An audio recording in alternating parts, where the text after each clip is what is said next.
My dear friends and students, welcome to English Max. Proverbs के part 2 में आप लोगों का बहुत बहुत स्वागत है। पिछली बार हम लोगों ने पढ़ा था प्रोवर्ब्स का पार्ट 1 और आज हम लोग करने जा रहे हैं प्रोवर्ब्स का पार्ट 2। तो पार्ट 1 में कितने पढ़े थे आप लोग? पार्ट 1 में आप लोगों ने 50 प्रोवर्ब्स पढ़े थे और उसमें मैंने बोला था कि पार्ट 2 में 50 प्रोवर्ब्स हैं, पर आज जब मैं इसको बना रहा था तो मुझे 50 इम्पोर्टेंट मिले नहीं। दरअसल ये 40 हैं करीब, जो इम्पोर्टेंट अच्छे वाले हैं वो 40 हैं। तो आपका 50 में से 10 माइनस हो चुका है, तो अब जल्दी होगा इस बार वाला। इस बार कितने बचे हैं? करीब 40 प्रोवर्ब्स बचे हैं। तो पहली बार वाले प्रोवर्ब्स आप लोगों को कैसे लगे? और अब देखिए, आज वाले में पहली बार वाले से कहीं ज़्यादा इंटरेस्टिंग और उससे कहीं ज़्यादा प्रैक्टिकल और रोज़ यूज होने वाले प्रोवर्ब्स हैं। ठीक, तो चलो शुरू करते हैं आज का हम लोग प्रोवर्ब का पार्ट 2। तो let's start with the first. और पहली वाली जो प्रोवर्ब है आज आपकी, वो है लालच बुरी बला। तो आप लोग बोलते तो रहते हैं ना, लालच बुरी बला। तो लालच बुरी बला का मतलब क्या होता है कि आदमी जब लालच करता है तो तमाम समस्याओं में फंस जाता है और तमाम दूसरी परेशानियां, दूसरी तमाम डिफ़िकल्टीज और कठिनाइयों का कारण बनती है। हम कोई लालच करते हैं जिसकी वजह से हम किसी मुसीबत में फंस जाते हैं, उसी को कहा जाता है लालच बुरी बला। और इसको अंग्रेजी में कहा जाता है no vice like avarice. No vice का मतलब कोई ऐसी बुराई नहीं, लाइक अवेरिश मतलब लालच की जैसी।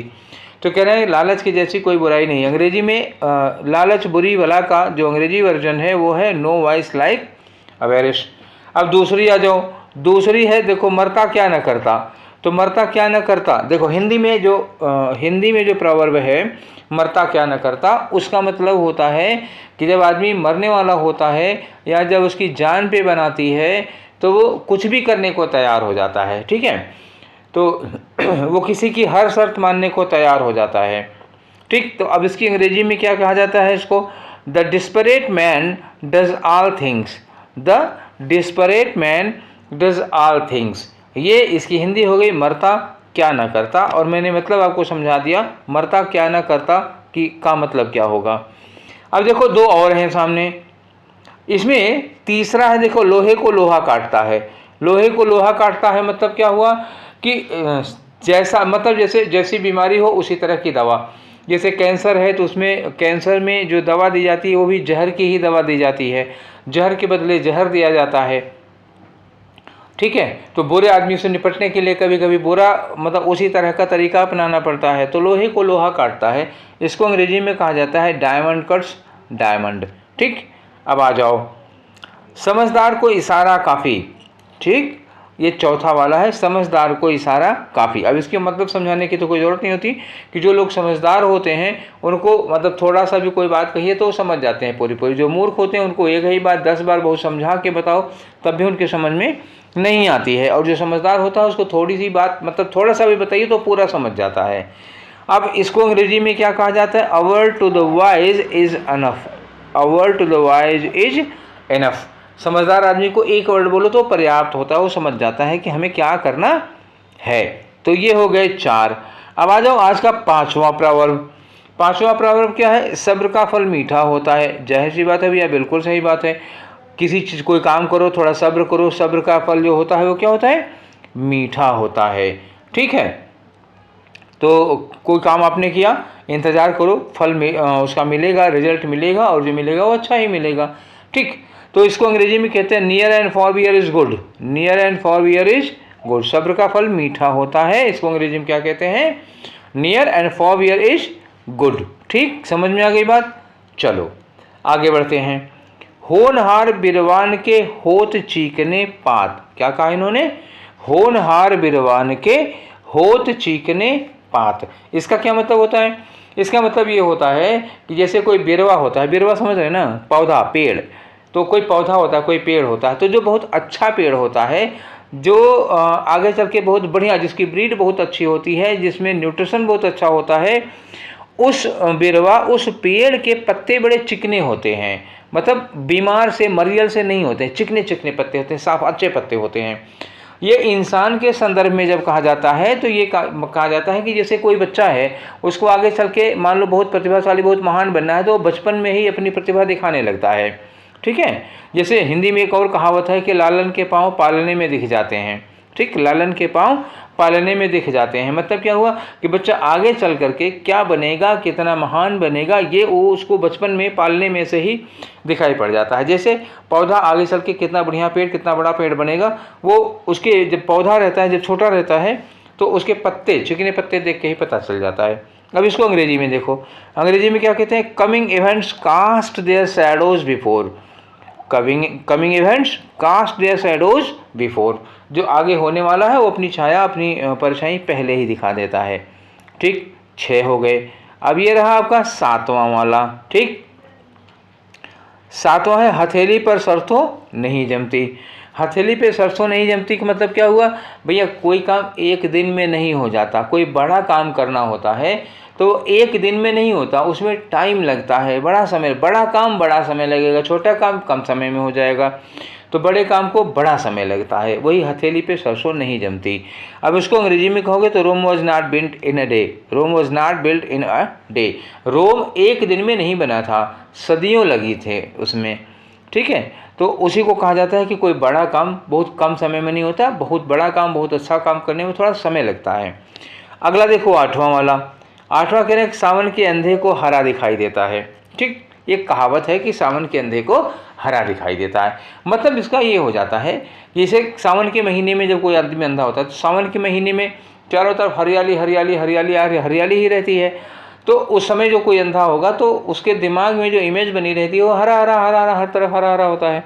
ठीक है, अब ये आदमी के संदर्भ में, आदमी के रेफरेंस में जब यूज़ किया जाएगा तो इसका मतलब ये होता है कि अगर आप अमीर हैं, ठीक, अगर आप अमीर हैं तो सब कुछ सब आपको अमीर ही अमीर नज़र आएंगे। अगर आप दूध भात खा रहे हैं तो आपको लगेगा दुनिया में सब लोग सुखी ही हैं। ठीक है, तो वही कहा जाता है कि सावन के अंधे को हरा हरा ही दिखाई देता है। तो इसको अंग्रेजी में क्या कहते हैं, everything looks yellow to a jaundiced eye. Everything looks yellow to a jaundiced eye, मतलब समझ में आ गया ना, जिसको पीलिया हुआ हो, जिसको जॉन्डिस हुआ हो, उसको सब कुछ पीला पीला नज़र आता है। मतलब सावन के अंधे को सब कुछ हरा हरा नज़र आता है। तो ये हो गए 8। अब ये रहा 9। तो 9 में क्या लिखा हुआ है, राई का पहाड़ बनाना। राई का पहाड़ बनाना, या इसी को कोई कोई कहता है तिल का ताड़ बनाना। ठीक, क्या बनाना, तिल का ताड़ बनाना। तो तिल का ताड़ बनाना, या एक कुछ लोग कहते हैं ना बात का बतंगड़ बनाना। तो ये भी सब ये हिंदी के मुहावरे हैं, राई का पहाड़ बनाना, तिल का ताड़ बनाना और बात का बतंगड़ बनाना। तो इसका मतलब होता है ना जरा सी बात। राई मतलब सरसों, जानते हैं ना, सरसों कितनी बड़ी होती है, इतनी बड़ी, जितनी बिंदी आपको दिखाई भी न दे रही होगी जो बिंदी लगाई, ये यहाँ पे मैंने एक बिंदी लगाई है, इतनी बड़ी होती है सरसों। तो इतनी बड़ी सरसों का पहाड़ बना दोगे, मतलब क्या हुआ कि जरा सी बात है उसको खींच तान करके बहुत लंबा कर दिया। ठीक, मामूली सा मुद्दा, जरा सी बात, जैसे 2 बच्चे गेंद खेल रहे हैं और गेंद नाली में चली गई, उसी की बात लेके 2 परिवारों में मारपीट हो गई, गोलियां से, तो हो गया ना राई का पहाड़ बनाना, तिल का ताड़ बनाना।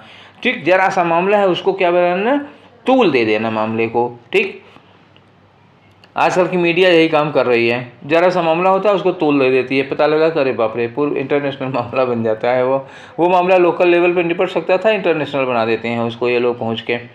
ठीक है, जरा सी न्यूज़ होती है तो उसमें 4 गुना मसाला लगा देंगे, लेप लगा देंगे। ठीक है, आगे चलो। तो इसको अंग्रेजी में क्या कहते हैं, to make a mountain over out of mole hill. क्या हुआ, to make a mountain of a mole hill. ठीक, इसी को कहते हैं राई का पहाड़ बनाना। अगला आ जाओ 10वां, देखो क्या कह रहा है, जैसी तेरी तुमड़ी वैसा तेरा गीत। समझ में आ गया ना, जैसी तेरी तुमड़ी वैसा तेरा गीत। इसका मतलब क्या होता है कि भैया जितना पैसा दोगे वही से काम होगा। जैसे हिंदी में एक और मुहावरा है, जितना गुड़ डालेंगे उतना ही मीठा होगा। ठीक है ना, कहते हैं ना जितना गुड़ डालोगे उतना ही मीठा होगा। तो आप जैसे किसी आदमी को बोला है काम करने के लिए, जैसे आप उसको पैसे दोगे उसी हिसाब से तो काम मिलेगा ना। पता लगा पैसा आप कम दिए, काम बहुत एक्सीलेंट कैसे करेगा कोई। तो जैसी तेरी तुमड़ी, मतलब जैसा तुम्हारी तुमड़ी होगी वैसा ही तुम्हारा गीत होगा। ठीक, तो जैसे तुम पैसा दोगे वैसे ही तुम्हारा काम होगा। तो work according to wages. Work according to wages का मतलब क्या हुआ, जो वेजेज है, जैसे आप वेजेज देंगे वैसे ही आपका काम होगा, वर्क अकॉर्डिंग टू वेजेज। ठीक, समझ में आ गया। आगे आ जाओ, 10 हो गए। 10 के बाद ये आ जाओ 11 में। 11 ये बहुत ज़्यादा यूज़ किया जाता है भाई, सब लोग इसको बहुत यूज़ करते हैं। दूध का जला छाछ भी फूक फूक कर पीता है, वाह वाह। दूध का जला छाछ भी फूक फूक कर पीता है। कोई हो जो एक बार दूध, उसको गरम गरम दूध पिलाओ और मुँह जल गया, दोबारा उसको छाछ पिलाओ तो वो छाछ को भी फूक के पिएगा, कहीं गर्म तो नहीं है। तो इसी को कहा जाता है, मतलब एक बार किसी बुरे काम का अनुभव होता है, जब आपको कोई आप काम कर रहे थे, एक बार किसी ने धोखा दिया, एक बार आपको कोई बुरा एक्सपीरियंस हुआ, तो दूसरी बार आप बहुत सतर्क रहेंगे। ठीक, जैसे किसी बेईमान ने आपको ठगा है तो आप ईमानदार के साथ भी बड़ी सावधानी बरतेंगे। वो होता है दूध का जला छाछ भी फूक फूक कर पीता है। ठीक, एक और कहावत है हिंदी में जिसको कहते हैं अंधे की लकड़ी एक बार खोती है। मतलब जैसे कोई अंधा आदमी है, उसकी लकड़ी खो गई तो उसके आगे से होशियार रहेगा ना, वो सतर्क रहता है। तो वही है, a burn child reads the fire, a burn child reads the fire. ठीक, अब हिंदी में दूध है, छाछ है, लेकिन अंग्रेजी में क्या है, a burn child reads the fire.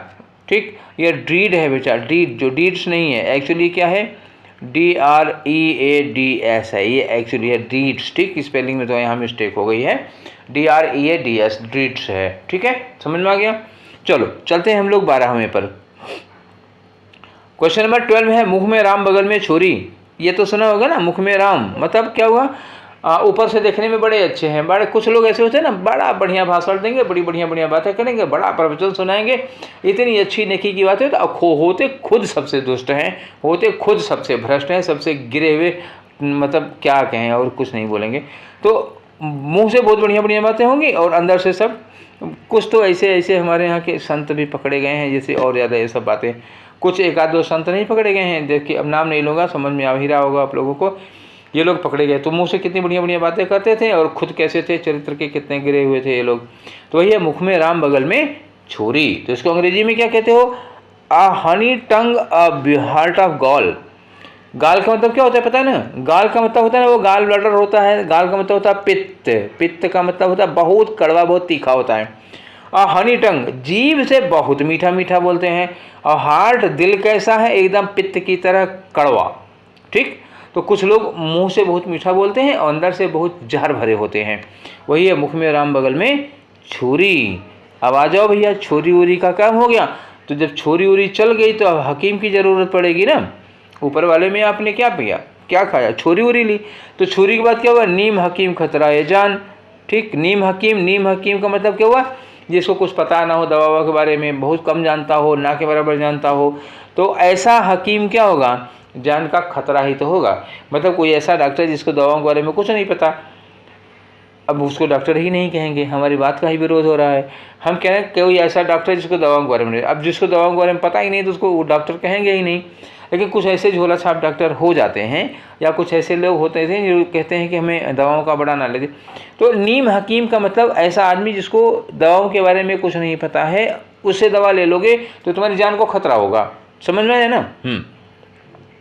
अंग्रेजी में कहते हैं little knowledge is a dangerous thing. Little knowledge मतलब वही नीम हकीम क्या होता है, खतरनाक, ये बहुत ही खतरनाक होता है, ये तुम्हारी जान को खतरा होगा। ठीक, आगे चलो। थोथा चना बाजे घना। थोथा चना मतलब क्या होगा, खोखला चना। अच्छा, जानते हैं ना, अगर चना भरा हुआ होगा तो बजेगा नहीं, खनखनाएगा नहीं, जब खाली होगा अंदर तो क्या होता है, वो खनखनाता बहुत ज़्यादा है। तो थोथा चना बाजे घना, इसका मतलब क्या हुआ, जब आदमी पे लगाओगे तो इसका मतलब ये होगा कि कुछ ऐसे लोग होते हैं जिनको नॉलेज बहुत ज़्यादा नहीं होती है।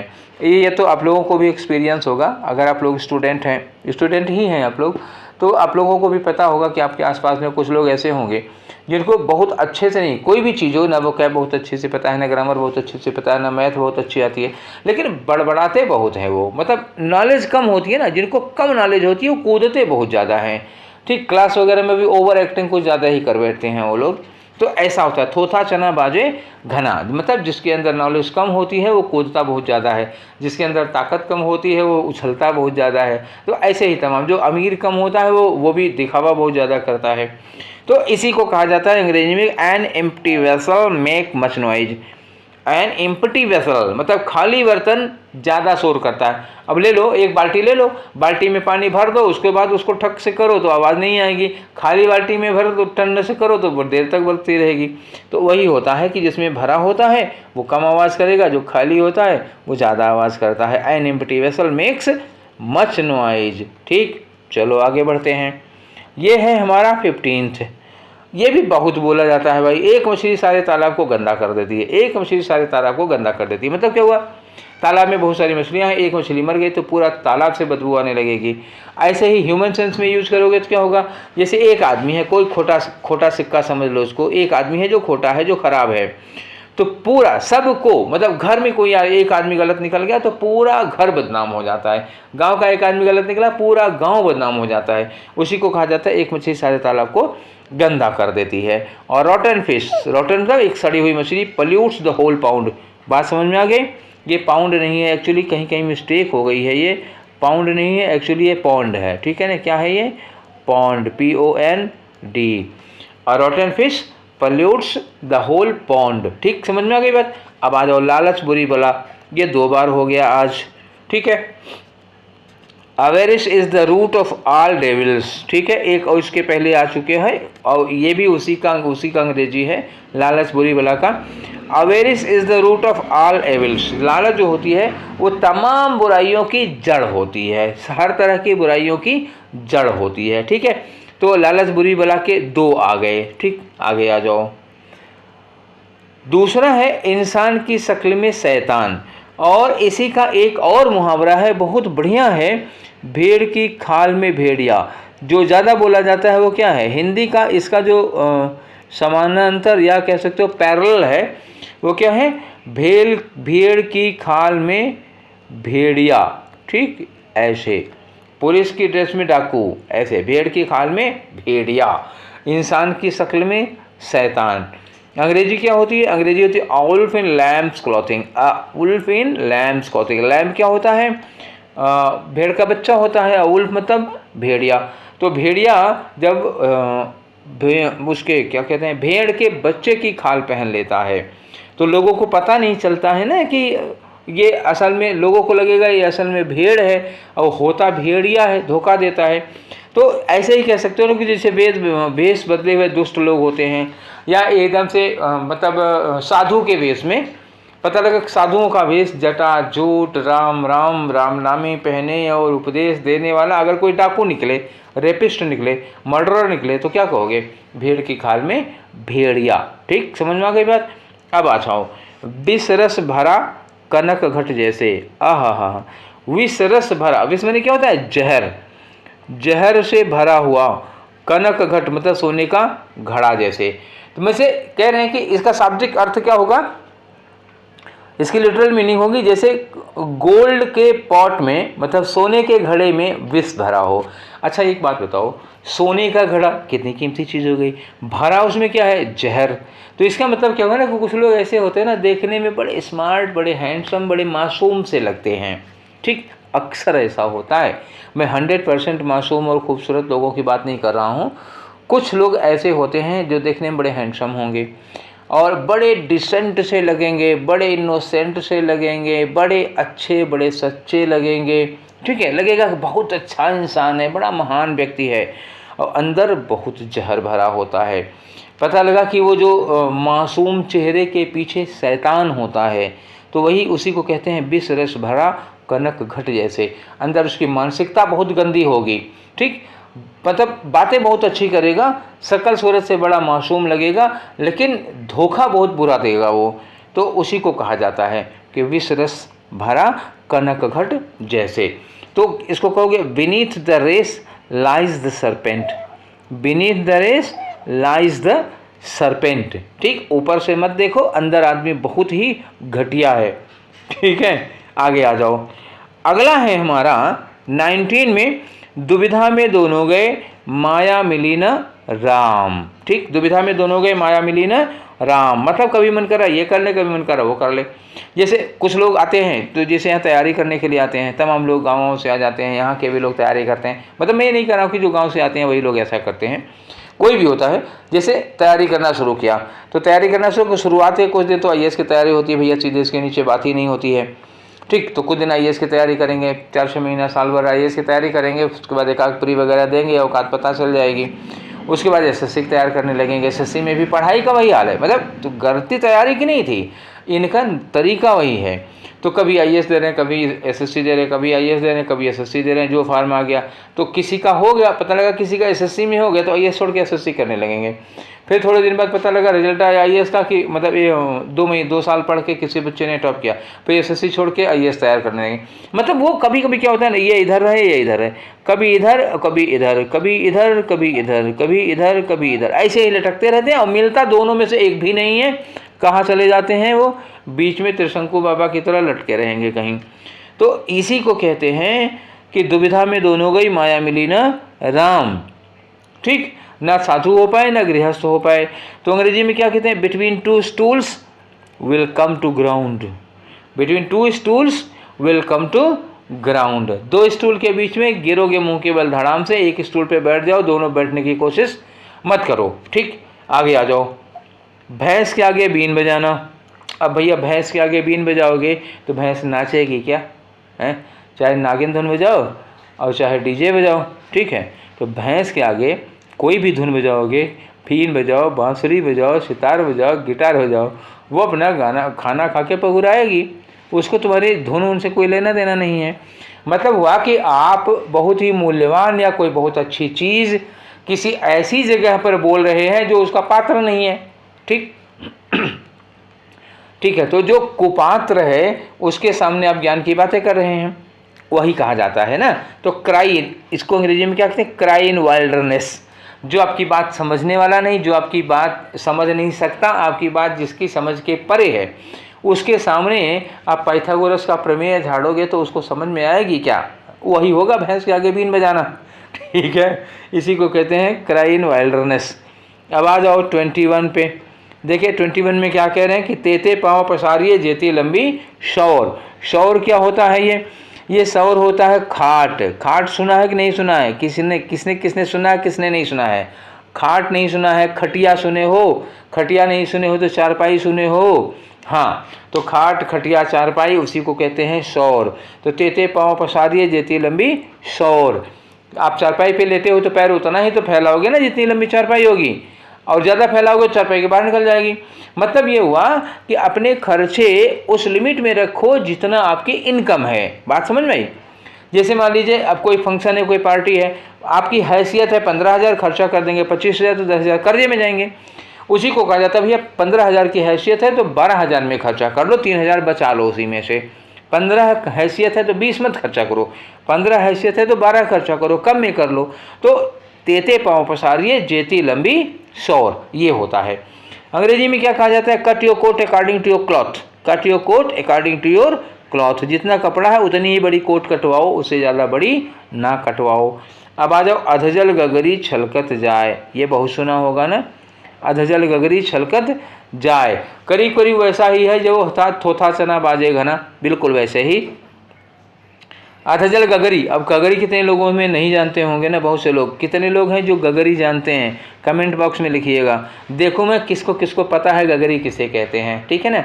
शहर वालों के साथ थोड़ा डाउट हो सकता है, गांव वालों के साथ तो ऐसा डाउट नहीं है कि गगरी ना पता हो। वैसे कमेंट बॉक्स में कमेंट करके लिखना, देखो मैं कितने लोगों को पता है गगरी क्या होती है, ठीक है। तो अधजल गगरी छलकत जाए मतलब क्या हुआ? अगर घड़ा आधा भरा होता है, गगरी मतलब घड़ा अगर आधा भरा होता है तो वो छलकता जाता है, छलकता जाता है। भरा घड़ा ले जाओ तो छलकता नहीं है, जैसे भरी बाल्टी ले जाओ नहीं छलकेगा, आधी बाल्टी में छलकता रहेगा।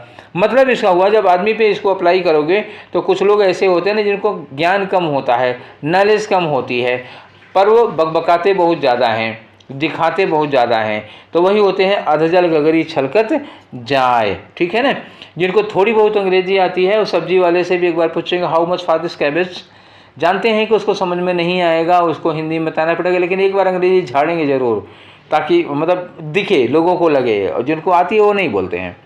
तो बिल्कुल ऐसे ही होता है, ठीक है। तो deep reverse move with silent majesty, इसको अंग्रेजी में क्या कहेंगे? Deep reverse move with silent majesty. ये हो गया अधजल गगरी छलकत जाए।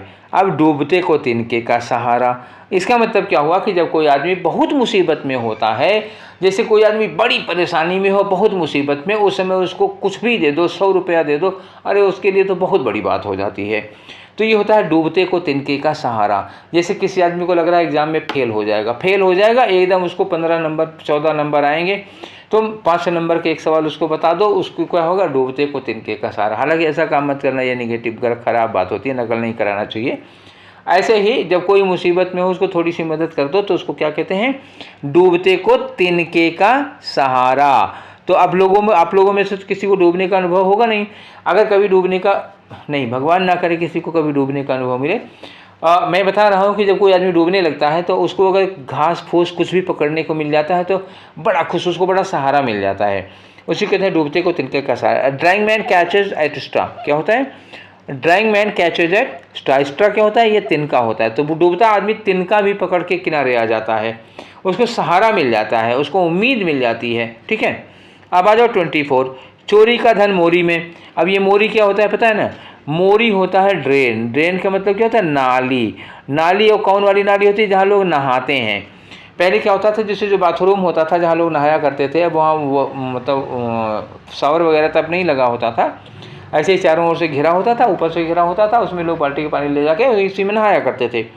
वहाँ से एक नाली लगी होती तो वहाँ से निकल जाता था। तो ये कहते हैं मोरी, उसी को जो वहाँ पे बाथरूम की नाली होती है उसको मोरी कहा जाता है। ठीक है, तो चोरी का धन मोरी में। तो कई बार होता है ना, कोई आदमी चुरा उरा के ले आता है, चोरी का पैसा होता है तो पता लगा कि वो बाथरूम की नाली में गिर जाता है, तो इसी को कहा जाता है चोरी का धन मोरी में। मतलब अगर आप बुरे ढंग से कमाओगे, जैसे किसी के साथ चोरी करोगे, बेईमानी करोगे, विश्वासघात करोगे, किसी को धोखा दोगे, तो वो पैसा ऐसे ही चला जाता है। पता लगा कि बहुत बेईमानी करके कमाए हो तो पता लगा किसी के इलाज में चला जाएगा या कहीं ऐसे अनाप शनाप खर्च हो जाएगा। उसी को कहा जाता है जैसे कमाया वैसे गया, तो उसको कहते हैं चोरी का धन मोरी में। उसको अंग्रेजी में क्या कहा जाएगा, evil gotten evil spent. Evil gotten का मतलब बुरे ढंग से कमाया था, एविल स्पेंट मतलब उसी तरह बुरी तरह से वो चला भी गया। तो चोरी का धन मोरी में, एविल गॉटन एविल स्पेंट। आगे आ जाओ, चोर की दाढ़ी में तिनका। तो चोर की दाढ़ी में तिनका, अब होता थोड़े नहीं चोर की दाढ़ी में तिनका, लेकिन ये कि शक होता है ना, चोर हमेशा जो चोरी किया होगा वो सशंकित रहता है, वो हमेशा अलर्ट रहता है। ठीक है, तो चोर की दाढ़ी में तिनका मतलब क्या हुआ, अगर आप अपराध किए हैं, अगर आप गलत किए हैं तो आप अंदर ही अंदर हमेशा डरते रहेंगे, कुछ न कुछ आपसे ऐसा हो जाएगा जिससे पता चल जाएगा कि आपने गलती की है, हड़बड़ाए रहेंगे, पसीना छूटेगा, इस तरह का कुछ। अंग्रेजी में क्या कहते हैं, guilty conscience is always suspicious. Guilty conscience, आपका अंतःकरण, अगर आपकी अंतरात्मा गिल्टी है, दोषी है, तो आप क्या होंगे, ऑलवेज सस्पिशियस, आपको हमेशा शंका बनी रहती है। ठीक है, ये बात हो गई। अगर आप चोर हैं तो पता लगा सायरन की आवाज़ बजती है तो आप अपने घर में भी कांप जाते हैं, रोंगटे खड़े हो जाते हैं, तो वो होता है चोर की दाढ़ी में तिनका, क्योंकि आपके अंदर आपको महसूस हो रहा है ना। दरिद्रता कलह की जड़, दरिद्रता कलह की जड़, तो क्या कहते हैं, पॉवर्टी ब्रीड्स स्ट्राइफ। मतलब ये बहुत सिंपल सा है, इसका मतलब हो गया कि गरीबी की वजह से बहुत सारी परेशानियाँ आती हैं, गरीबी की वजह से परिवार में कलह हो जाता है, घर में कलह हो जाता है, ठीक है, भाई भाई में कलह हो जाता है। तो ये अक्सर होता है, अक्सर ऐसा देखा गया है कि जो गरीबी है वो तमाम स्ट्राइफ, तमाम कलह, तमाम संघर्षों की जड़ होती है, बुराइयों की जड़ होती है। अब आगे आ जाओ, बड़े बड़े लोग, बड़ी बड़ी बातें, वाह वाह। ठीक, तो कोई मूवी थी उसमें एक डायलॉग था, अरे बड़े बड़े लोग बड़ी बड़ी बातें, तो वही है, बड़े बड़े लोग बड़ी बड़ी बातें। मतलब क्या हुआ, जैसे बड़े लोग होते हैं, रईस लोग होते हैं, उनकी बातें भी बड़ी बड़ी होती हैं भाई। तो हाई विंड्स ब्लो, क्या है, high winds blow on high heels. ठीक, अब हाई विंड मतलब ऊंची हवा कहाँ बहेगी भाई, हाई हिल पे बहेगी, तो बड़े बड़े लोगों की बड़ी बड़ी बातें होती हैं। तो वही है high winds blow on high heels.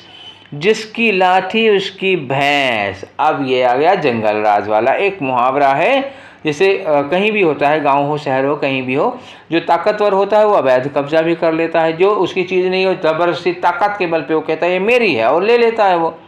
तो जिसकी लाठी उसकी भैंस। मान लो खेत में कोई भैंस चल रही है, एक आदमी आया लाठी लेके कहा ये भैंस मेरी है, दूसरा आदमी डंडा लिए था, वो कहेगा कैसे भी है, तो वो लाठी से मारेगा उसको। तो जिसके हाथ में लाठी उसी की भैंस, मतलब जिसके हाथ में पावर है वही सही है, ठीक, जिसके हाथ में ताकत है वही सही है।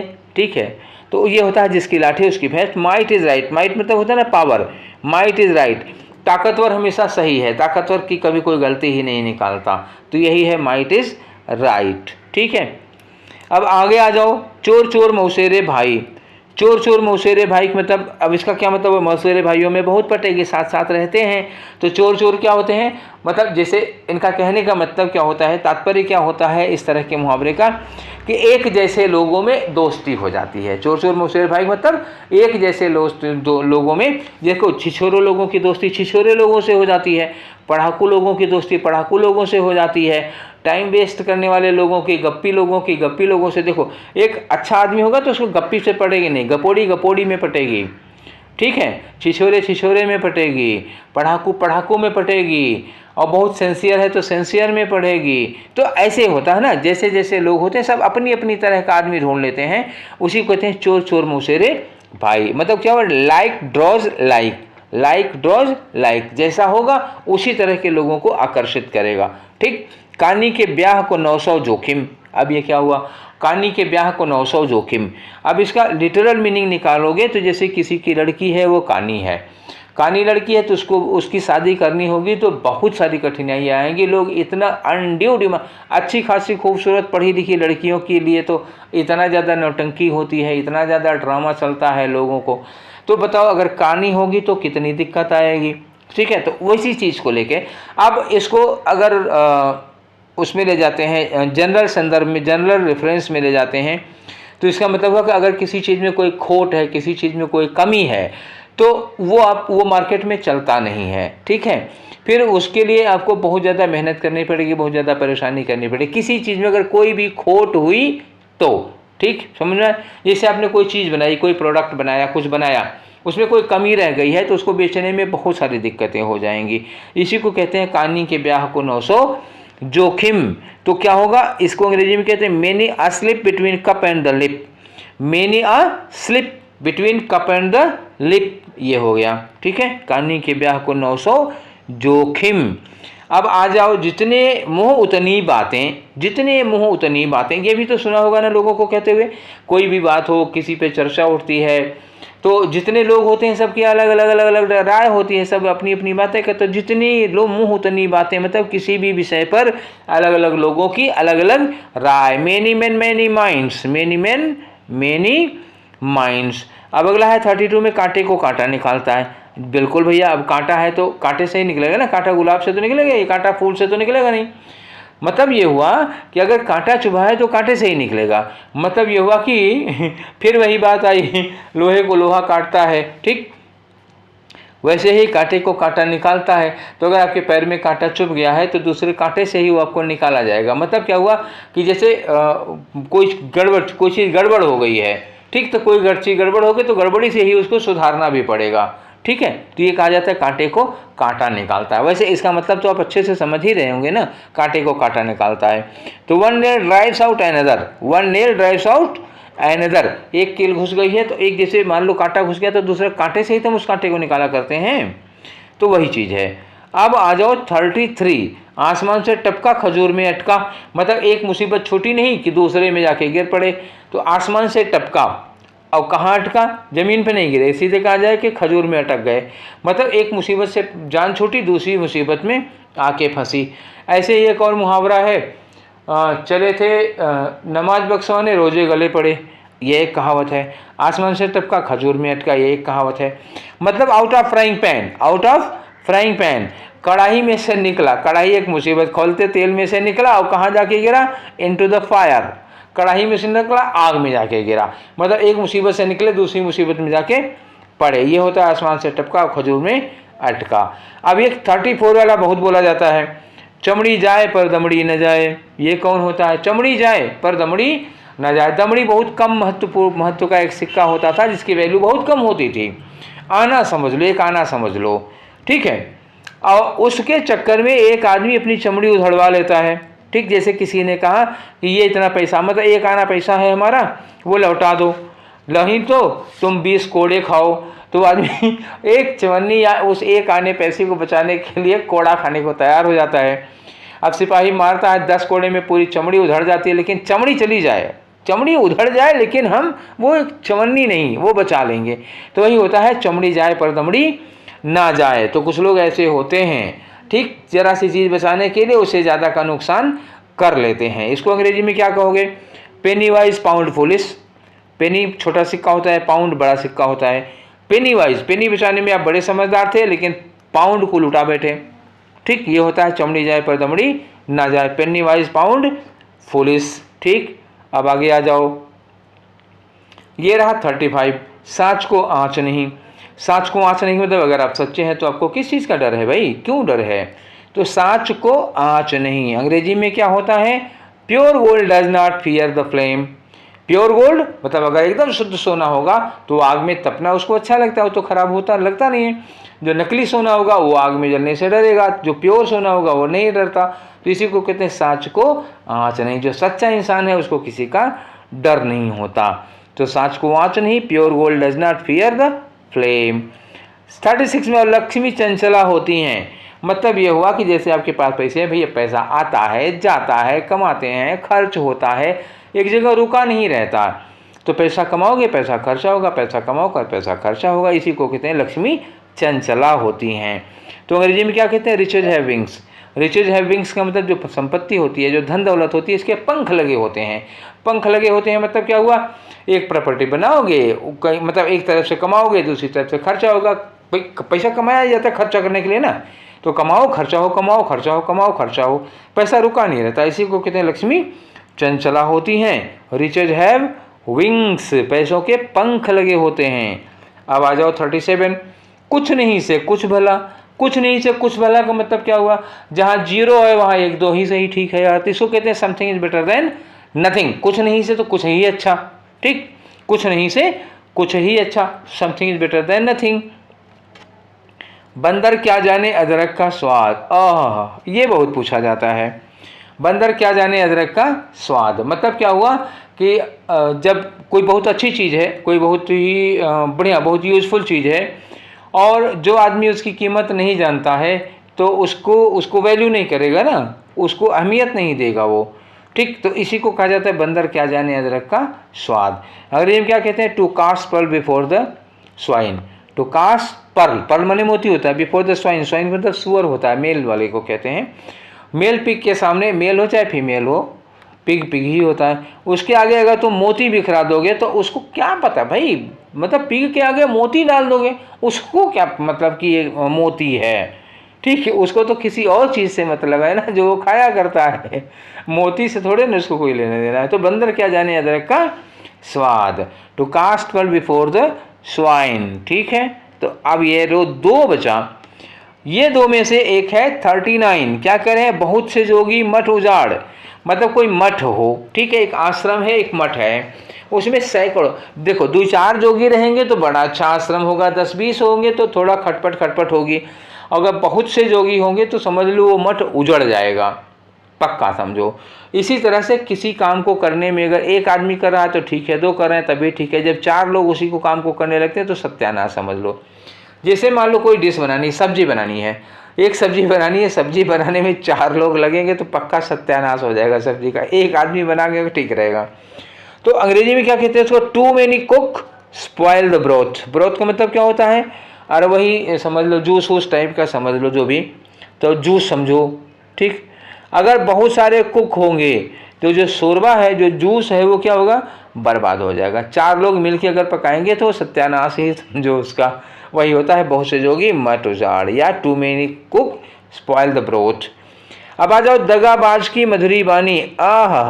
ये भैया बहुत बढ़िया बात, ये बहुत प्रैक्टिकल, 100% ये प्रूव्ड, ये ट्रू है। दगाबाज की मधुरी बानी। अब देखो इसका मतलब ये नहीं है कि जितने मधुर बानी वाले हैं सब दगाबाज हैं, लेकिन जितने दगाबाज हैं वो सब मधुर बानी वाले हैं।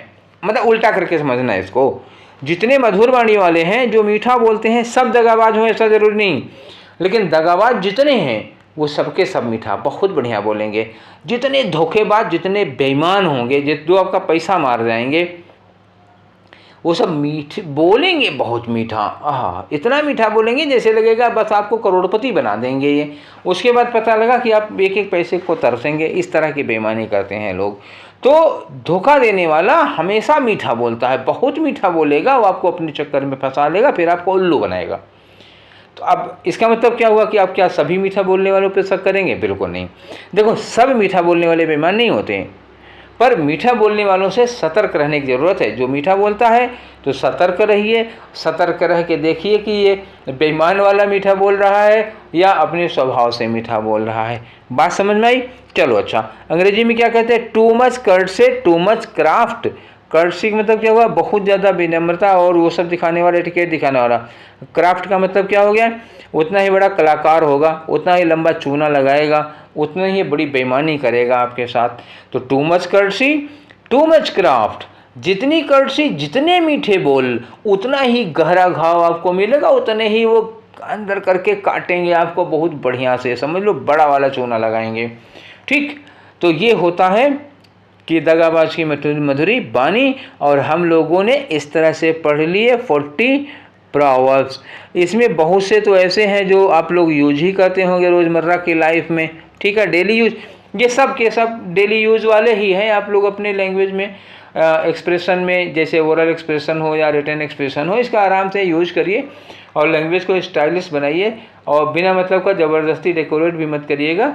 ठीक, जहाँ उचित हो, जहाँ जरूरी लगे वहीं बोलिएगा। ज़बरदस्ती इनका प्रोवर्ब्स के लिए स्कोप ज़बरदस्ती मत गढ़िएगा। ठीक है, तो ये मुहावरे आप लोगों को कैसे लगे और कितना यूज़फुल हैं और कितने इंटरेस्टिंग हैं, फिर इसका आप हम लोग मतलब इस बात की रिप्लाई आप ज़रूर करिएगा। हम आपके रिप्लाईज़ का वेट करते हैं। आप लोग भाई पढ़ लेते हो, पढ़ने के बाद बताते नहीं कि कैसा लगा कैसे नहीं लगा, कुछ ही लोग बताते हैं। ठीक है, बताया करो, अगर अच्छा लगा तो बताया करो, ख़राब लगा तो भी बताया करो कि सर ये चीज़ बहुत गंदी है या ये चीज़ ख़राब लगी, कुछ भी अच्छा लगे बुरा लगे बताओ ज़रूर। ठीक है, तो उम्मीद है कि अब आप लोग रिप्लाई दिया करेंगे। तो अभी तो 2 प्रीपोजिशन आपने पढ़ा, फिर हमने बीच में ये इडियम्स ला दिया और प्रीपोजिशन भी ख़त्म नहीं हुआ है, प्रीपोजिशन लगातार चल रहा है और इस बीच में हम वो कैब की सेशन लाते रहेंगे। तो आज का सेशन यही वाइंड अप करते हैं, फिर मिलेंगे नेक्स्ट सेशन में। Till take care, thank you.